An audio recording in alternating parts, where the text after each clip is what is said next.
Warangal, Khammam, Nalgonda teacher MLC స్థానానికి ఈ నెల 27న పోలింగ్ జరుగుతోంది. 19 మంది అభ్యర్థులు బరిలో నిలిచారు. మరింత సమాచారం మా ప్రతినిధి విజయభాస్కర్ అందిస్తారు.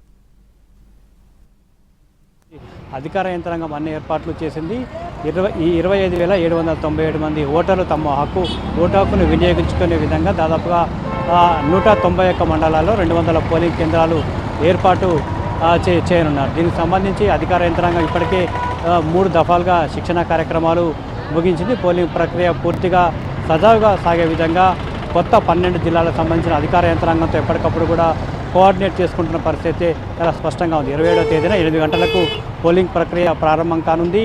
4 గంటల వరకు కూడా ఈ పోలింగ్ ప్రక్రియ సాగుతుంది. దాదాపుగా 50 మంది అభ్యర్థులు 50 సెట్ల నామినేషన్లు దాఖలు కాగా అంతిమంగా 23 మంది అభ్యర్థులు బరిలోకి దిగారు. అయితే స్క్రూటినీ తర్వాత నామినేషన్ ఉపసంహరణ తర్వాత 19 మంది అభ్యర్థులు మాత్రమే బరిలో ఉన్న పరిస్థితి. 19 మంది అభ్యర్థుల భవితవ్యాన్ని 27వ తేదీన ఓటర్లు, ఉపాధ్యాయులంతా కూడా ఓటు హక్కు వినియోగించుకోవడం ద్వారా వాళ్ళ భవితవ్యాన్ని తేల్చనున్నారు. దీనికి సంబంధించి భారీ బ్యాలెట్ పత్రంతో పాటుగా జంబో బ్యాలెట్ బాక్సులను కూడా అధికార యంత్రాంగం వినియోగిస్తుంది. రేపు ఉదయం నుండి కూడా అన్ని జిల్లా కేంద్రాలలో ఈ పోలింగ్ మెటీరియల్ డిస్ట్రిబ్యూషన్ ఉంటుంది. దీనికి సంబంధించి ఇప్పటికే ఏర్పాట్లు కూడా పూర్తయ్యాయి. ఉదయం నుంచి కూడా పోలింగ్ మెటీరియల్ డిస్ట్రిబ్యూట్ చేయడంతో పాటుగా మధ్యాహ్నం వరకు కూడా మొత్తం డిస్ట్రిబ్యూషన్ ప్రక్రియ గురించి సాయంత్రం 4 గంటల వరకు కూడా అంతా పోలింగ్ మెటీరియల్తో పాటు పోలింగ్ సిబ్బంది కూడా పోలింగ్ కేంద్రాలకు చేరుకునే విధంగా అన్ని ఏర్పాట్లు చేశారు. పోలింగ్ ప్రక్రియ ముగిసేంత వరకు కూడా ఎలాంటి అవాంఛనీయ సంఘటన జరగకుండా ఉమ్మడి